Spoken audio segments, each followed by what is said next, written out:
नुक्ता प्रथा में कुछ संशोधन के खिलाफ कई सालों से जागरूक कर रहे हैं अजय राठौर।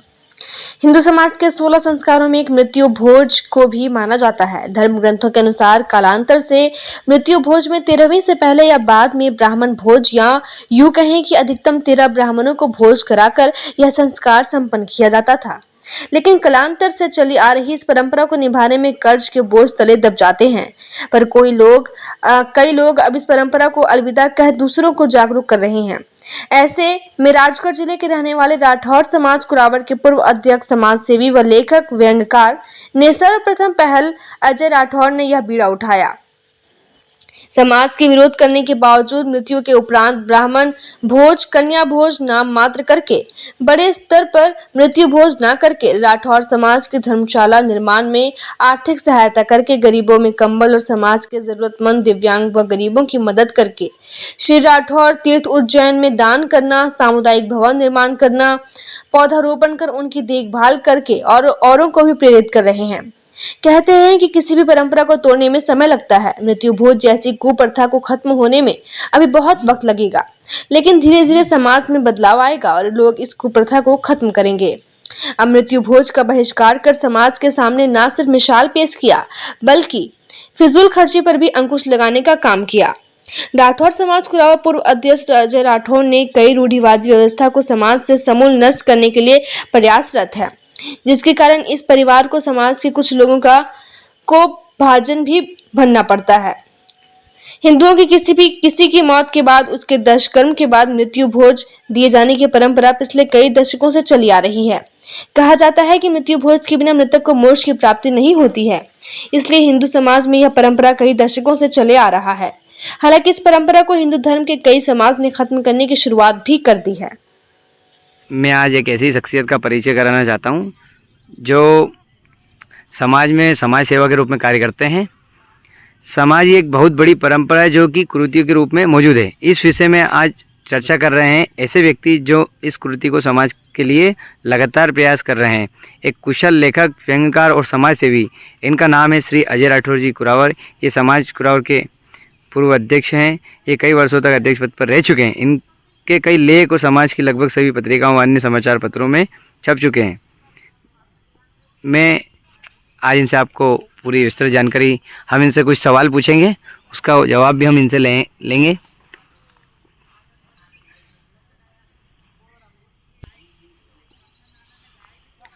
आप मृत्यु भोज का ही विरोध क्यों करते हैं? देखिए राठौर साहब, हम पहले समझे कि मृत्यु भोज है क्या।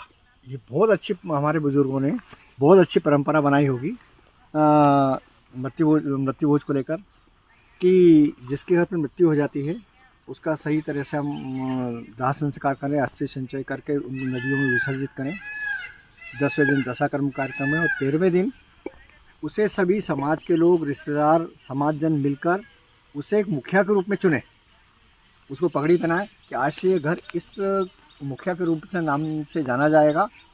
और उसके बाद में सहभोज होता था जो उपस्थित लोग थे। लेकिन आजकल उसमें बहुत सारी कुरीति। मृत्यु भोज का ही विरोध क्यों करते हैं? देखिए राठौर साहब, ये हमें समझना होगा कि मृत्यु भोज वास्तव में है क्या। पहले किसी की मृत्यु होती थी तो सारे विधि विधान से काम होते थे। दाह संस्कार, अस्थि संचय वाला, दशाकर्म वाला, और 13वें दिन उसके श्रद्धा के अनुसार जब वो अपने मुंडन करवा लेता था, अपने बाल देता था, तो परिवार के लोग, समाज के लोग, सारे रिश्तेदार मिलकर उसे उत्तराधिकारी के रूप में चुनते थे। वो सारे उपस्थित लोग भोजन करते थे। लेकिन बिगड़ते बिगड़ते इसको नुक्ता मृत्यु भोज नाम दे दिया गया। और इसमें काफ़ी दिखावापन और काफ़ी खर्चीला, और ये समझें कि उसमें मानसिक रूप से जो जिसकी घर मृत्यु हुई है वो कहीं कहीं से परेशानी के रूप में देखा जाने लगा। इसलिए हम उस चीज़ का विरोध करते हैं, जो उसमें अनावश्यक खर्चे हैं उस चीज़ का विरोध करते हैं। दूसरा सवाल यह है, जब ऐसी परंपरा है और हमारे बुजुर्गों ने इसे बनाया था तो विरोध क्यों? देखिए, हम इसमें मृत्यु भोज का विरोध नहीं करते हैं, इसमें संशोधन की बात करते हैं। मृत्यु होगी, सब लोग इकट्ठे, उस दिन भोजन तो बनेगा बनेगा, तो उसमें विरोध नहीं है। इसमें जो बहुत सारी दिखावापन घुस गया, कुरीति घुस गई, उस चीज़ का विरोध करते हैं। नेक्स्ट क्वेश्चन है, सुधार की बात क्या हो सकती है, जबकि यह कार्य तो मृत आत्मा की शांति के लिए होता है। देखिए डॉक्टर साहब, सुधार हम इसमें संशोधन करने जा रहे हैं, जैसे बंद नहीं करने जा रहे हैं। इसमें जो अनावश्यक खर्च है उसका मृत आत्मा की शांति से कहीं से कहीं तक लेना देना नहीं है। कोरोना काल अभी निपटा, 4 साल चला, इसमें बहुत सारी मृत्यु हुई, लाखों लोग शांत हो गए। उनका ढंग से सही तरह से उनका क्रियाकर्म उत्तराधिकार में नहीं हो पाया, मृत्यु के बाद सब लोग इकट्ठे नहीं हो पाए, तो क्या उनकी आत्माएं अतृप्त रही होगी या स्वर्ग में नहीं गई होगी। मतलब इन बातों से, फालतू खर्चे से मृत आत्मा का कोई भी संबंध, मृत आत्मा की शांति का कोई संबंध नहीं है। मृत आत्मा की शांति के लिए हम उसकी मृत्यु के पूर्व उसकी देखभाल करें, बीमार है तो उनकी सेवा करें, वो उन्हें अकेला असहाय महसूस ना होने दें, घर के किसी कोने में पड़े रहें, ऐसी स्थिति ना आने दें। हम उनकी बात सुनें, उनको विश्वास दिलाएं कि आपके जाने के बाद हमारे घर की मर्यादाएं, संस्कार पूरी तरह यथावत वैसी ही रहेगी जैसा वो चाहते हैं, और वो खुशी खुशी अपनी देह त्यागे, जिससे उनकी आत्मा को शांति मिलेगी। अच्छा, तो मृत आत्मा की शांति व बड़े बड़े भोज में कोई संबंध नहीं है, लेकिन विवाह वगैरह, आप लोग विवाह वगैरह का कोई विरोध नहीं करते? हाँ, विवाह का और मृत्यु भोज का इसमें जमीन आसमान का अंतर है।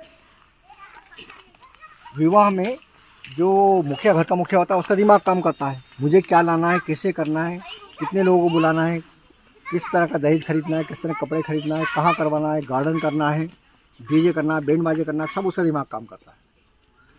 अगर उससे हम कहें कि भाई तुम धर्मशाला के बजाय गार्डन में कर लो, तो वो बोलता है कि मेरी आर्थिक स्थिति ऐसी नहीं है, मैं नहीं कर सकता।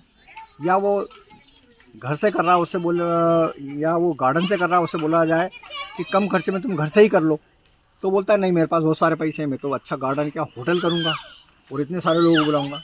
और मृत्यु भोज में जिस दिन मुखिया के घर, जो घर में कोई शांत हो जाता है, उस दिन वो गमगीन एक कोने में बैठा रहता है। उससे पूछा जाता है भाई कैसे करें, तो उसका एक जवाब देता है कि भैया आप लोग देख लो, आपको जैसा उचित लगे वो करो। वो पूछते हैं कोई कैसा किया जाए, अच्छा, जो कि हाँ अच्छा, जैसा आपको लगे वैसा किया जाए। अब उसके माथे पे अनावश्यक खर्च ढोल दिया जाता है। इसी बीच में कोई अवसरवादी लोग बोल देता है कि मेरे पास आधा कुंटल 1 कुंटल चंदन लकड़ी पड़ी है, वो ले आए क्या। वो उस समय कह नहीं पाता है, या अनावश्यक खर्च जो भी बात की जाती है वो कह नहीं पाता है, वो चुपचाप बैठा रहता है। उसके बाद में फिर उसके ऊपर पूरे खर्चे का बिल दे दिया जाता है जो करता है। और रहा मृत्यु भोज में भी ऐसे ही, भोज के दिन भी उससे भी बोला जाता है कि भाई कैसा करना है, अच्छा करना है। अब लोग तो अच्छा करने के तुक में उसमें बहुत सारी मिठाई बनवा लेते हैं, बहुत सारा खर्च कर देते हैं। अभी तो वो अस्पताल से लौटा है, जो मृत हुआ है उसका इलाज करवा कर लौटा है, वो खर्च तो अपनी जगह ही, वो पैसे देना है। और अचानक ये 13 दिन में ही उसको पूरा इंतजाम करना है, तो ये बात तो कहीं ना कहीं दुखद है।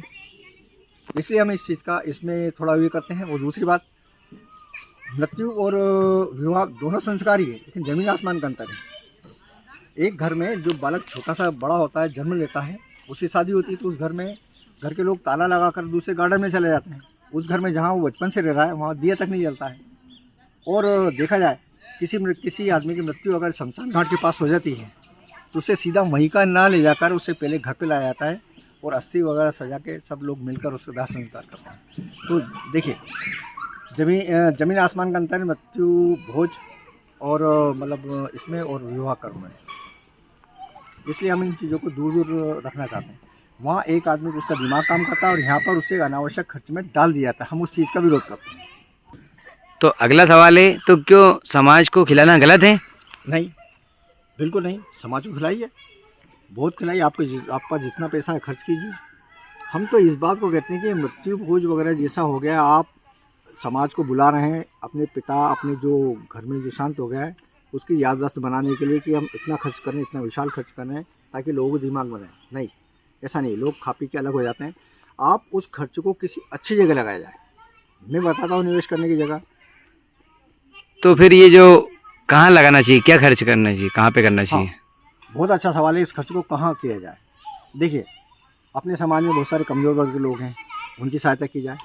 जो प्रतिभावान बच्चे हैं उनको पढ़ाई में मदद की जाए। कुछ रोज़गार पूरक जैसे कार्यक्रम है, कुछ वैसे चला जाए ताकि आप नवयुवकों को रोज़गार मिले। अपने जो समाज में एक प्रतिभा पुरस्कार चल रहा है, उसमें सहायता की जाए। प्रतिभावान बच्चों को आप एक निश्चित राशि जमा करके उसके ब्याज से आप हर वर्ष पुरस्कार दे सकते हैं। अपने समाज में राठौर समाज तीर्थ न्यास द्वारा एक बहुत भव्य विशाल एक कार्यक्रम चल रहा है, उसमें आप निवेश कीजिए, उसमें जितना दान करना है उतना उसमें कीजिए। और सबसे बड़ी बात, प्रकृति वातावरण का ध्यान रखा जाए। आप क्यों ना पौधे लगाए जाए, सारे खर्च छोड़कर पौधे लगाए जाए, खूब पौधे लगाइए, 500, 1000, 2000, और उनकी देखभाल भी कीजिए, वहाँ खर्च कीजिए आप, ताकि युगों युगों तक आपका परिवार का नाम और जो मृतक व्यक्ति उनका नाम चलता रहेगा। तो क्या जो मृत्यु भोज में ब्राह्मण भोज भी कराया जाता है, कन्या भोज कराया जाता है, वो करवाना चाहिए या नहीं, और करवाना चाहिए तो उचित है तो कितनी संख्या में करना है? देखिए, यदि आप मृत्यु भोज को यहाँ तक सीमित कर ले कि हम कन्या भोज और ब्राह्मण भोज करवाएं, तो जब तो इससे बड़ी बात तो कोई हो ही नहीं सकती है। सभी लोग समाजजन लोग आए, इन लोगों का कन्या भोज है, ब्राह्मण भोज है, और गायों के लिए, गौशाला के लिए आप दान कर दें, और सब लोग श्रद्धांजलि की जगह, इससे बढ़ के कोई बात हो ही नहीं सकती। और जो आपका पैसा बचा है वो कहीं ना कहीं अच्छी जगह लगाया जाए। कुछ लोग कहते हैं कि रसोई में एक दिन पहले सब लोग रिश्तेदार सब इकट्ठे होते हैं, उस दिन आपस में जान पहचान, सगाई, विवाह आदि की बात होती